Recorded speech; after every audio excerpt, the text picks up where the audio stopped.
Diciembre de 1944.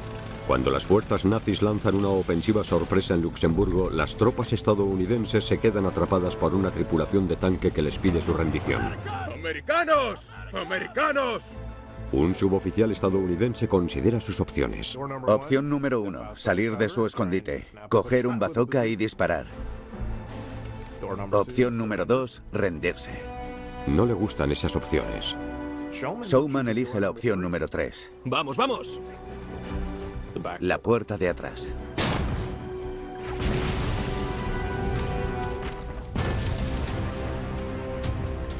...6 de junio de 1944... las fuerzas aliadas por fin logran desembarcar en Normandía para abrir el frente occidental.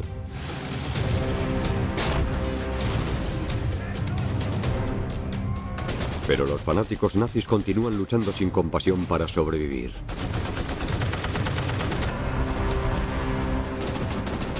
El día D fue una batalla. Pero los aliados aún necesitan ganar la guerra. Del día D a Berlín, la última batalla de Hitler 2.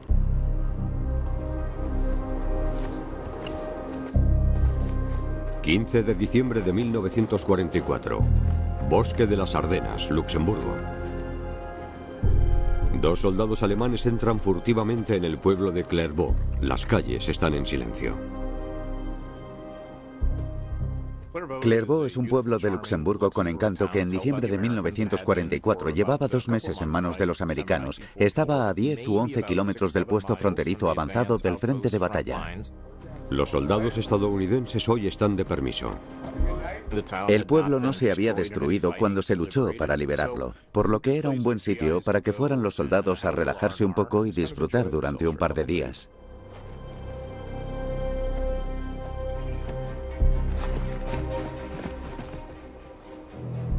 Los soldados alemanes logran avanzar por el pueblo y fuerzan la cerradura de una farmacia. Son observadores avanzados de artillería. Los observadores avanzados de artillería son soldados con una gran formación que se colocan lo más cerca posible, o incluso dentro del frente de batalla enemigo. Después tienen que pasarles a sus baterías de artillería las coordenadas de los principales objetivos enemigos. Una vez dentro, instalan una radio en una sala trasera. Los alemanes ya tienen una posición de observación muy por detrás de la línea estadounidense. No están lejos del puesto de mando del 110º Regimiento de Infantería estadounidense.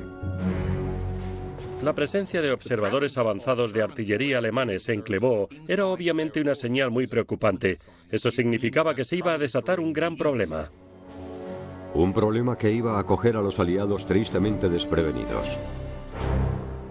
Desde el día D, las fuerzas aliadas combinadas han expulsado al ejército alemán de la mayor parte de Francia, Bélgica y Luxemburgo hasta prácticamente las fronteras alemanas. Como parte de la 28ª División de Infantería, el 110º Regimiento de Infantería estadounidense ahora vigila una parte del frente en el Bosque de las Ardenas, una zona entre Luxemburgo y Alemania. Normalmente una división estadounidense defendería un frente de batalla de entre 6 y 8 kilómetros. Lo que pasaba en las Ardenas es que las unidades estaban muy mal desplegadas. Por ejemplo, la 28ª estaba repartida a lo largo de casi 50 kilómetros y lo peor es que había 3 regimientos en la zona delantera. Eso significa que en caso de ataque alemán no habría un regimiento entero de reserva. No solo estaba muy desplegada, tampoco tenía fuerzas de apoyo por detrás. Eso es porque los estadounidenses consideran este tramo como un sector tranquilo o fantasma. Los comandantes de más alto nivel tenían la impresión de que los alemanes estaban concentrando sus tropas a la espera de un ataque estadounidense. No pensaban que nadie estuviera lo suficientemente loco como para atacar. Pero los aliados no conocen la ambición de Hitler. En vez de refugiarse para el invierno, prepara una enorme operación llamada Wacht am Rhein. El objetivo alemán para la operación Wacht am Rhein era volver a tomar Amberes y cortar la línea de abastecimiento más importante de los aliados para crear una brecha entre los estadounidenses y los británicos, tanto en el sentido militar como en el político. De tener éxito, Hitler cree que podrá repetir la historia. El objetivo final de la batalla de las Ardenas era ser un segundo Dunkerque. Lo que iban a intentar era separar al ejército estadounidense del británico y obligar a este a abandonar Europa. Hitler espera que los aliados occidentales pidan la paz y así Alemania pueda centrarse exclusivamente en el frente oriental para derrotar a la Unión Soviética. Más de 200.000 soldados alemanes y cientos de tanques se colocan en secreto en posición. El general Meinrad von Lochert liderará el ataque de Hitler desde Dassburg a 11 kilómetros al este de Clairvaux. Recuperado recientemente de un regimiento en Rusia, von Lochert toma el control de la segunda división Panzer. El coronel Meinrad von Lochert era un oficial con mucha experiencia, pero le pusieron al mando de la segunda división Panzer el día antes de que comenzara la contraofensiva. Por eso, no participó en la planificación de la operación de forma alguna. De hecho, no tuvo tiempo ni de ponerse en contacto con los comandantes de sus regimientos. Von Lochert cuenta con casi 13.000 hombres que aplastarán rápidamente la línea estadounidense y se harán con el control de las carreteras locales. Los alemanes necesitaban carreteras con superficies duras para sus tanques. 7 de esas carreteras con superficie dura se juntaban en un pueblo crucial, Bastoña. Los alemanes usarán después esas carreteras para dirigirse al norte y reconquistar Amberes. La operación Guardia del Rin, en español, es un plan muy ambicioso basado en la velocidad, el factor sorpresa y la creencia de Hitler de que la línea estadounidense, que no contaba con los soldados suficientes, iba a sucumbir ante la adversidad. Hitler seguía subestimando a los estadounidenses. En los últimos 2 meses habían demostrado que se les daba bien luchar a la ofensiva, pero él creía que defensivamente eran débiles, no eran lo suficientemente estables. Pensaba que no entendían de qué iba la guerra. Primera hora del 16 de diciembre de 1944. Las primeras tropas de infantería del coronel von Lochert cruzan el río Our en botes para atravesar sin ser vistos la línea enemiga.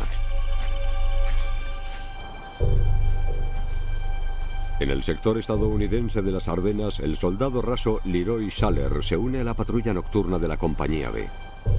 El 110º de Infantería luchó en la batalla del bosque de Jürgen, en la que sus hombres habían quedado diezmados. Estaba entre un 50 y un 66% de su capacidad y necesitaba recuperarse, por lo que incluir más hombres en sus filas era algo muy valioso. La patrulla sale de su puesto de defensa asignado en Marnach a menos de 8 kilómetros del frente. En el estremecedor silencio de la noche se paran al escuchar pasos.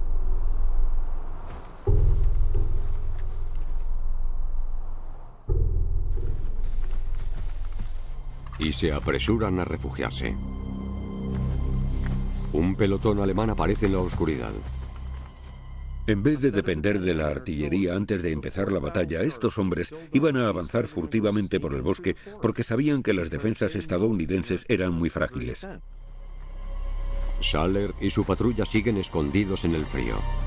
Según lo que tengo entendido, la patrulla de Schaller no era una patrulla de combate. Lo único que hacían era vigilar.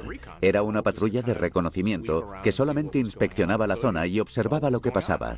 Tras ver que había alemanes por ahí, su misión era vivir para informar de eso a sus superiores. Cuando la amenaza desaparece, vuelven a Marnach para avisar a los demás. De vuelta en Clairvaux, las fuerzas estadounidenses siguen sin descubrir a los observadores de artillería alemanes. Han logrado explorar el pueblo e identificar los objetivos clave para el ataque que se va a producir. Los observadores avanzados de artillería buscaban los principales objetivos para sus baterías de artillería. Los bastiones con tropas, las posiciones de los tanques. Querían lanzar su artillería sobre objetivos que estuvieran muy cerca, pero sin saltar ellos también por los aires. Cuando el soldado raso Schaller y los demás entran en Marnach, informan de lo acontecido en su patrulla a uno de los oficiales de la Compañía B. Según esa información y otras que ya han recibido, parece que los alemanes se están movilizando. Pasan los minutos y los observadores de artillería alemanes rompen el silencio por radio para transmitir coordenadas clave al cuartel general alemán. Alrededor de las 5:30 de la mañana, miembros de la Compañía B en Marnach escuchan una explosión lejana y una avalancha de artillería. El ataque alemán ha comenzado. 16 de diciembre de 1944, Luxemburgo. Los alemanes lanzan la salva inicial de lo que posteriormente se denominaría la Batalla de las Ardenas.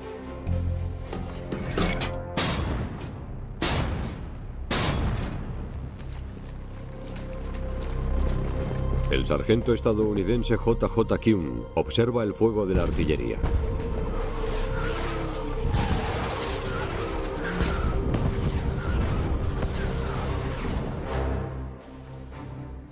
El 110º Regimiento de Infantería de Kuhn protege un tramo de autovía de 16 kilómetros que cruza el río Our.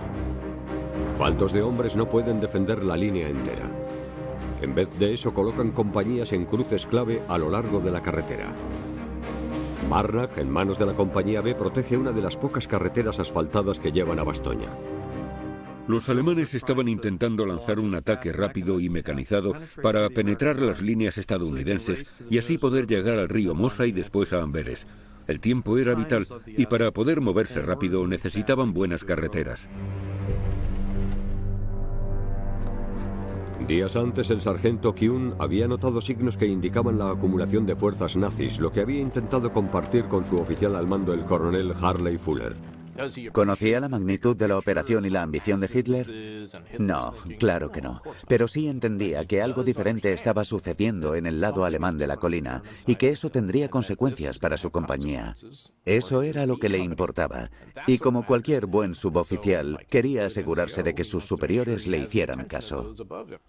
Recibido, señor. Pero el coronel descartó la preocupación de Kuhn.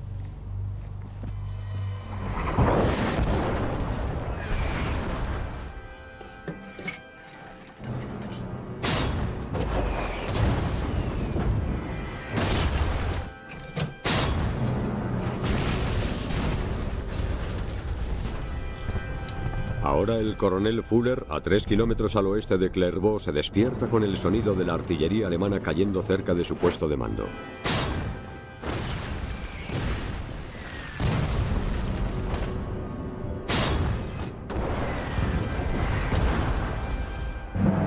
Corre escaleras abajo para ponerse en contacto con los comandantes de sus compañías. Necesito vuestros informes. Pero la artillería ha destrozado las líneas de teléfono y han interferido las frecuencias de radio. ¿Alguna noticia? Incomunicado, Fuller no tiene forma de saber la magnitud del ataque ni puede llamar a ninguna división para pedir refuerzos. La cadena de comunicación se ha roto. Fuller necesita desesperadamente información para organizar sus defensas, por lo que manda a unos mensajeros a establecer contacto con los comandantes de sus compañías.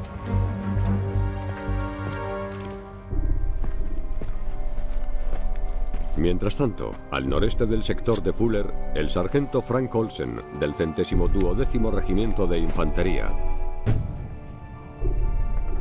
se adentra en el bosque para contactar con sus hombres que están de guardia.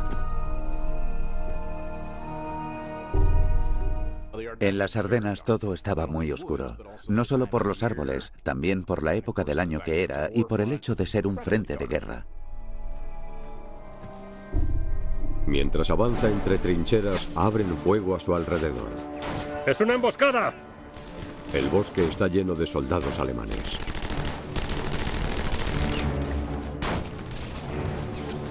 ¡Disparad! Olsen debe actuar e informar al cuartel general.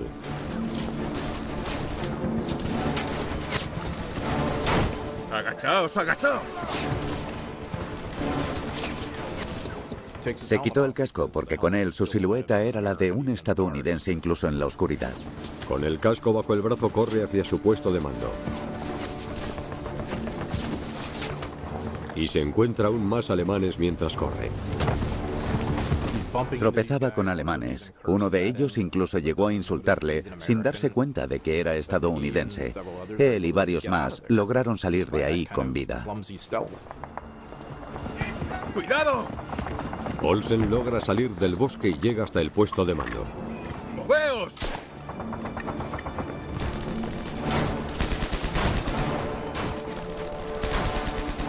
¡Seguid disparando! ¡Los tenemos! De repente, El bosque se ilumina. 16 de diciembre de 1944, cerca de la frontera entre Alemania y Luxemburgo. En las primeras horas de lo que sería la batalla de las Ardenas, el sargento estadounidense Frank Olsen se enfrenta a un tiroteo con soldados alemanes fuera de su puesto de mando, cuando el cielo nocturno se ilumina.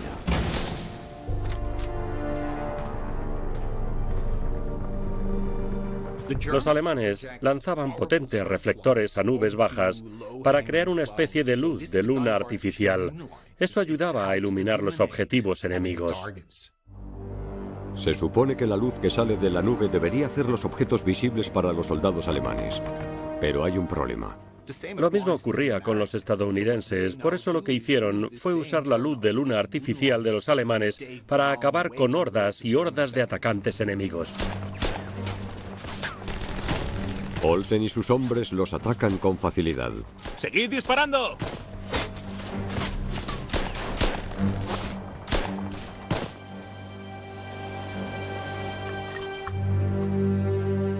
Más al sur, en el tramo de la línea del 110º Regimiento, el sargento J.J. Kuhn coordina la compañía B para la defensa de Marnach. Anticipándose a un ataque a gran escala, colocan un observador de artillería en las alturas para ver bien la acción. Las mejores armas del sargento Kuhn eran sus observadores de artillería. Él controlaba gran parte de los disparos que iban a causar bajas humanas. Él era el encargado de las armas grandes.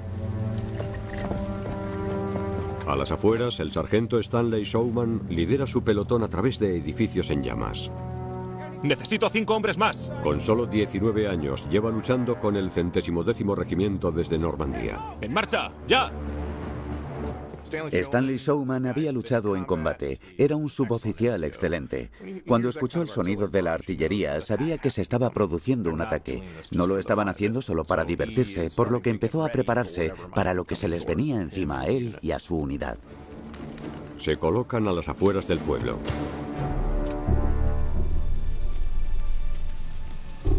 El fuego y la niebla hacen que haya poca visibilidad.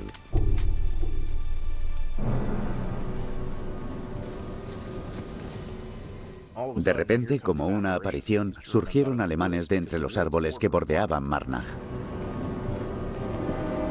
Showman y su pelotón abren fuego. ¡Los tenemos!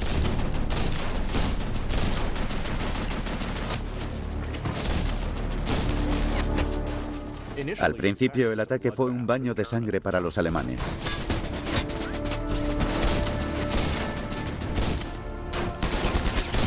Mientras Showman entretiene a la infantería alemana a lo largo de la carretera, otro grupo emerge del bosque en el extremo norte del pueblo. ¡Vienen más!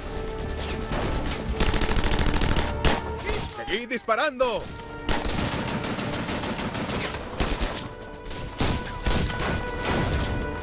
Como respuesta, el sargento Kuhn solicita apoyo de artillería al cuartel general del regimiento. ¡Disparad! Mientras los estadounidenses disparan, su observador de artillería les va corrigiendo para destruir mejor a los atacantes alemanes. Lo que la gente no sabe es que la mayoría de las muertes de la Segunda Guerra Mundial las causó la artillería. Todo el mundo piensa que fueron los rifles y las ametralladoras, pero no. Los disparos precisos arrasan la columna enemiga. Pero siguen apareciendo más soldados alemanes. Kuhn lo describió como una tragedia, un desperdicio épico. Había cientos de alemanes que caían abatidos. Que atacaran de esa manera, desde un punto de vista humano, le pareció trágico. La primera oleada de soldados alemanes no puede tomar Marnach por sí sola. A pesar del gran esfuerzo de la infantería alemana, pequeños grupos de estadounidenses se habían refugiado en pueblos y carreteras clave. Por eso necesitaban más potencia de disparo, la potencia de los tanques para pasar y volver a ganar velocidad otra vez. Pero los tanques del coronel von Lohert aún no han cruzado el río Our.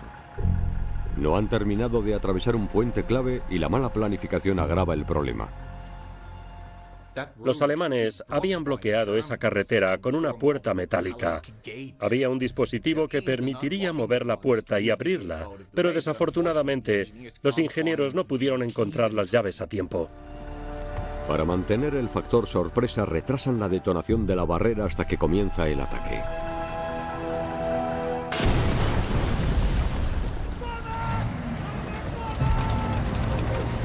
Finalmente los ingenieros alemanes despejan y reparan el puente, pero tardan más tiempo del esperado y los tanques tienen que empezar a cruzar por la tarde.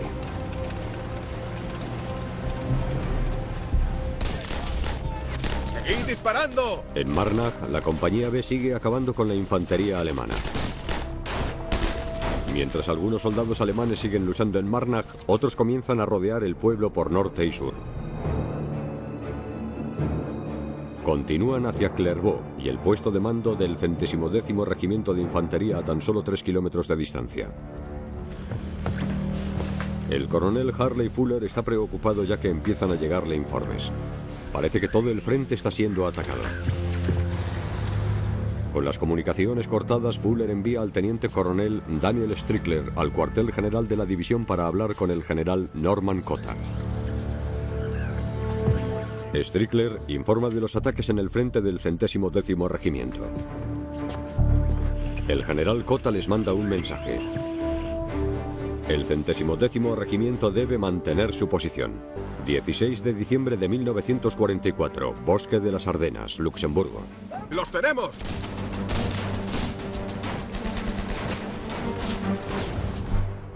Una división entera de soldados a pie del coronel alemán Meinrad von Lochert rodea el pueblo de Marnach. Unos atacan aquí mientras otros se dirigen al pueblo de Clairvaux. Aunque los alemanes superan en número a los estadounidenses, estos últimos no van ni a retirarse ni a rendirse.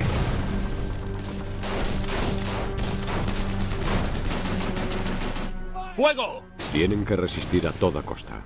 Es algo que suele pasar inadvertido en los informes que se elaboran tras la contienda y en los libros. A los soldados del frente de batalla, que estaban totalmente rodeados de enemigos que intentaban acabar con ellos, se les dijo: tenéis que aguantar cueste lo que cueste. A pesar de las dificultades, la compañía B del 110º Regimiento desafía a la infantería alemana en un cruce en Marnach.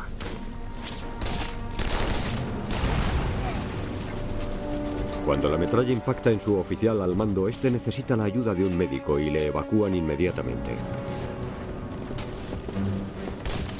El sargento J.J. Kuhn asume las funciones de mando en el cuartel general de la compañía B, a pesar de ser un suboficial.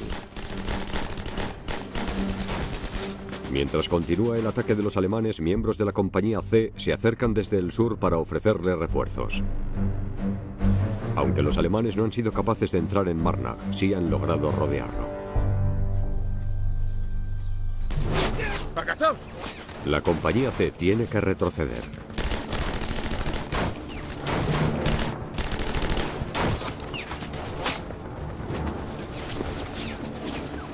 Frustrada y desesperada, la compañía B efectúa una llamada de auxilio a las tropas estadounidenses de la zona, pues se están quedando sin morteros.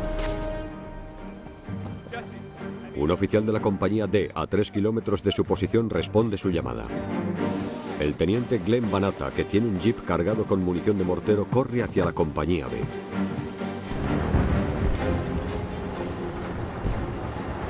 Paran en una colina justo a las afueras del pueblo para analizar las zonas alemana y estadounidense. Después el conductor acelera al máximo para esquivar la artillería alemana y los disparos de armas pequeñas.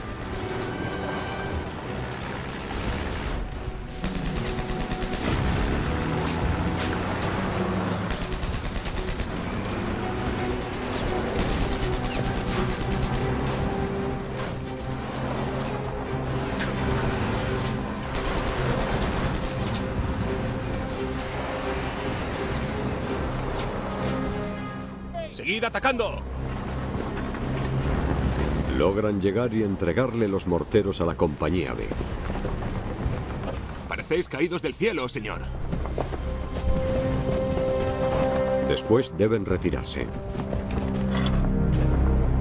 Con el apoyo de la artillería estadounidense y las nuevas provisiones, el sargento Kuhn y sus hombres siguen manteniendo a raya a los soldados alemanes que intentan tomar Marnach.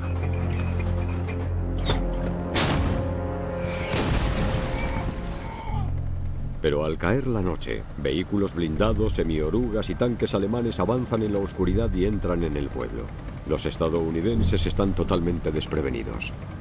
Eran, sobre todo, soldados de infantería y tenían armas pequeñas, algún que otro bazooka y un puesto de observación de artillería en Marnach. Pero la compañía B no estaba bien equipada para repeler un fuerte ataque con tanques. ¡Tanque! Las tornas cambian. Las fuerzas nazis comienzan a superar los puestos de ametralladoras y otras defensas estadounidenses.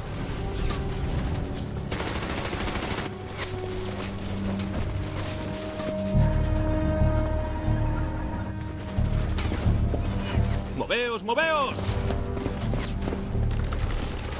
El sargento Stanley Showman y sus hombres se retiran de su posición avanzada y se refugian en un edificio de piedra del pueblo.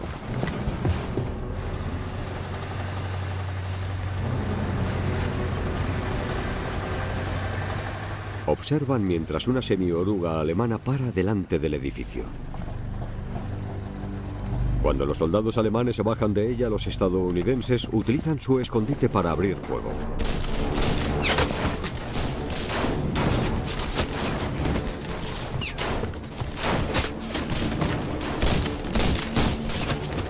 Los alemanes no pueden seguir avanzando y la semioruga se retira.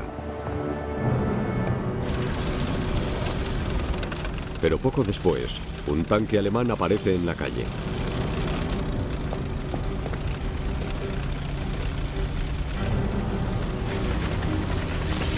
Se para a 6 metros y apunta su cañón directamente hacia los estadounidenses. ¡Americanos! ¡Americanos! Una voz alemana les pide que se rindan. ¡Americanos! ¡Salid! Las opciones de Showman son limitadas. Opción número 1, salir de su escondite, coger un bazooka y disparar. Opción número 2, rendirse. Showman elige la opción número 3. ¡Vamos, vamos! ¡Salid! La puerta de atrás.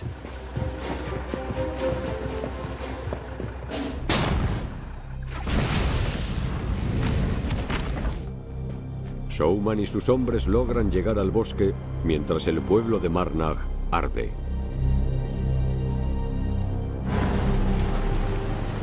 Los estadounidenses no están acabados como esperaban los líderes nazis. Los altos mandos alemanes habían planeado hacerse con el control de Bastoña al mediodía del segundo día. En la noche del primer día, los alemanes seguían luchando para tomar el pequeño pueblo de Marnach, que está a unos 30 kilómetros al este de Bastoña. Los alemanes apenas han avanzado 8 kilómetros desde sus propias líneas. La infantería alemana debería haber tomado Marnach. El hecho de depender de los Panzers para romper las defensas enemigas implicaba que el plan estaba fallando. Pero las fuerzas estadounidenses no pueden aguantar mucho más. El observador avanzado estadounidense sigue indicando las posiciones alemanas a la artillería. Hay que atacar ya.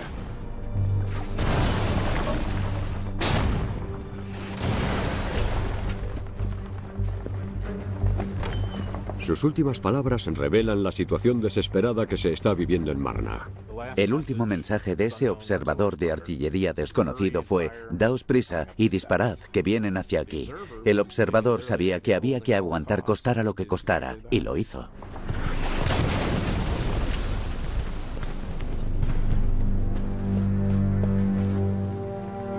Von Lochert deja que algunos de sus hombres completen la toma de Marnach y dirige al resto de la segunda división Panzer al siguiente objetivo, Clairvaux. ¡Vamos, vamos!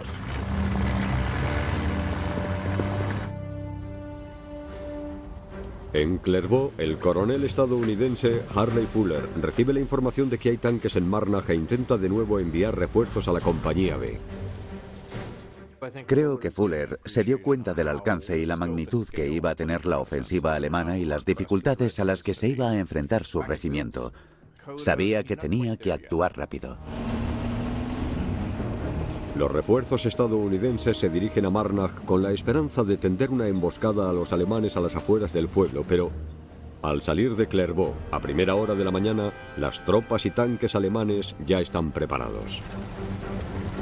Son ellos los que van a tender una emboscada a los estadounidenses.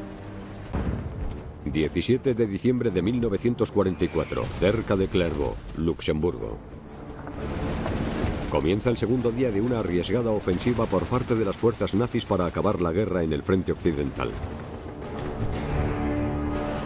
Como respuesta, el coronel Harley Fuller del 110º Regimiento estadounidense envía 2 compañías de infantería y una compañía de tanques Stuart para apoyar a los estadounidenses atrapados en el cercano pueblo de Marnag.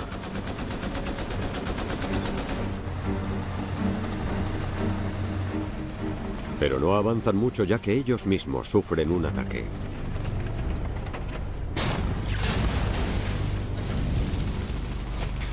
¡Vamos! ¡Vamos! De nada sirve su esfuerzo. Era como un coche pequeño chocándose con un camión enorme. La potencia de las fuerzas militares alemanas en aquel momento les superó.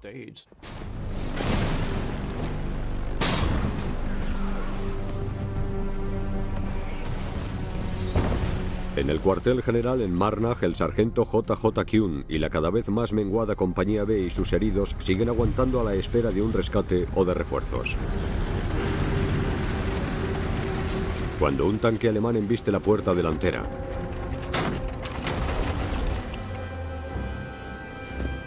los soldados alemanes se apresuran a entrar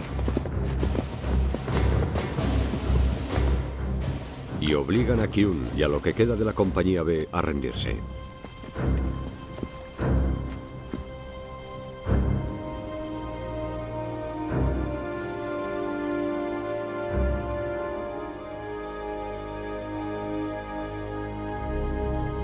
Con la caída de Marnag, Fuller prepara Clairvaux para un ataque inminente. Clairvaux estaba sufriendo una transformación, una triste transformación, ya que había pasado de ser un cuartel general de retaguardia y un lugar de descanso a ser el epicentro de la batalla.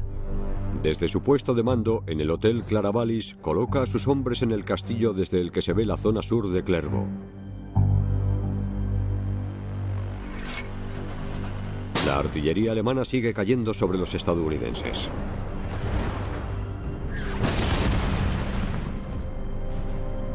Fuller sigue sin darse cuenta de que alguien indica dónde disparar muy cerca de él. Aunque los estadounidenses se mueven a nuevas posiciones de defensa, los 2 observadores avanzados alemanes indican los cambios a la artillería.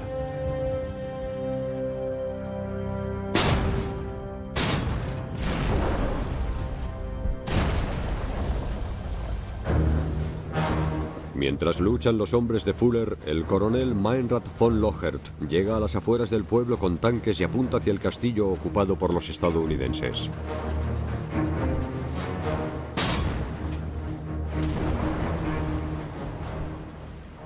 Sin embargo, las gruesas paredes resisten como lo llevan haciendo muchos siglos. Von Lochert se siente frustrado. Para volver a los tiempos estipulados debe tomar Clairvaux rápidamente y así asegurar las carreteras necesarias para el avance alemán. Pero no quiere que sus tanques entren en el pueblo. Von Lochert era un oficial con mucha experiencia. Sabía que un entorno urbano impedía la manejabilidad y la velocidad de los tanques, y lo que era peor, detrás de cada esquina podía haber un tanque aliado. Von Lochert envía sus tropas de infantería al pueblo. Deben explorar la zona en busca de tanques estadounidenses y acabar con la resistencia enemiga. Cuando los soldados alemanes entran en Clairvaux, francotiradores estadounidenses los disparan desde el castillo.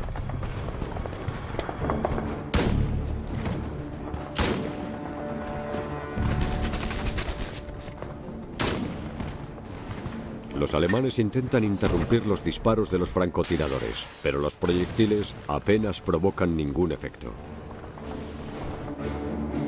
Sin embargo, gracias a su superioridad numérica, las tropas alemanas sortean la fortaleza y luchan para avanzar hacia el puesto de mando situado en el Hotel Claravallis.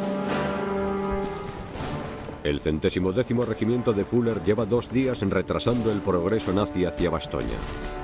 Pero sus hombres han pagado un precio muy alto. Los alemanes superaban en número a la mayoría de las formaciones americanas, pasando del 2-1 a incluso 10-1, dependiendo de las zonas. Si lograban ayuda en 3 horas, podían seguir resistiendo, pero la situación no era así. El coronel Fuller sabe que no puede seguir aguantando mucho más, por lo que llama al general Cota y le pide refuerzos o permiso para retroceder y establecer una nueva línea defensiva. Cota rechaza ambas peticiones. Su respuesta es inequívoca: resistir cueste lo que cueste, nadie va a volver. Fuller envía sus últimos tanques contra los alemanes. Estos avanzan entre las estrechas calles en dirección al castillo. El que va primero gira una esquina y se dirige a una calle lateral.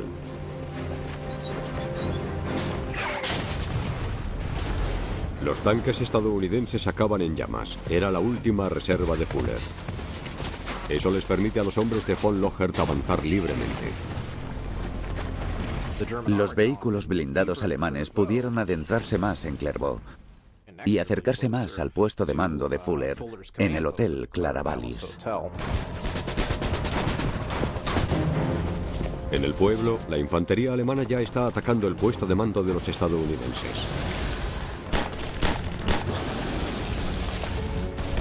Había guardias fuera que tras los disparos tuvieron que refugiarse en el interior. Había hombres intentando descifrar los siguientes movimientos enemigos que tenían que huir o quemar los papeles. Tenían que formar un nuevo grupo y luchar contra los alemanes que se estaban acercando o atacar sus tanques e intentar robar cualquier arma que tuvieran. ¡Llamad al general Cota! Fuller le cuenta las novedades al general Cota por radio y se prepara para ordenar a sus hombres que se retiren. ¡Refuerzos ya!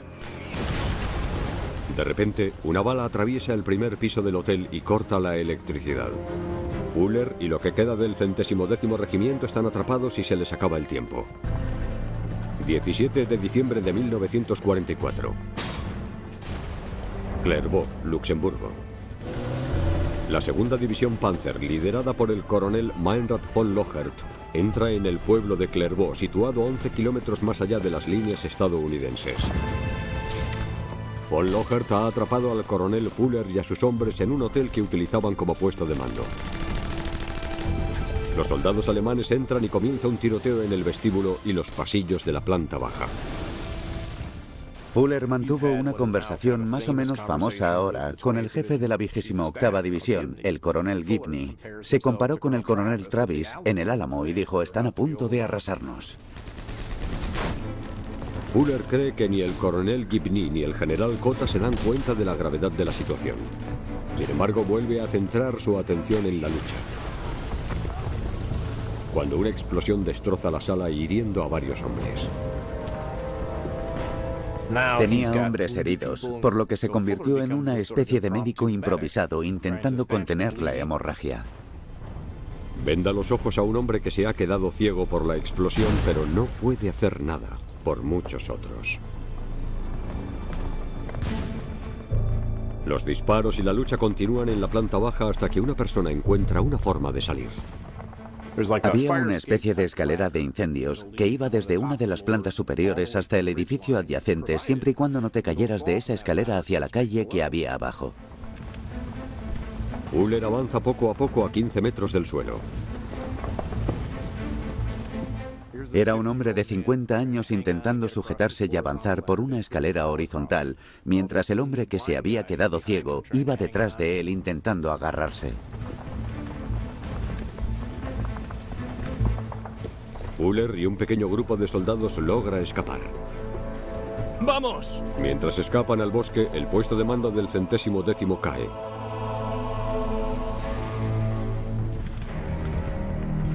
En el pueblo, unos 100 soldados estadounidenses resisten tras el castillo medieval. Los alemanes golpean las paredes y la puerta, pero no pueden entrar en él. Por eso deciden usar otra táctica. Pensaron que podían lanzar bombas incendiarias para prender el tejado del castillo y así, quizá, forzar a sus defensores a salir. ¡Cuidado! Funciona. El fuego se extiende por el castillo.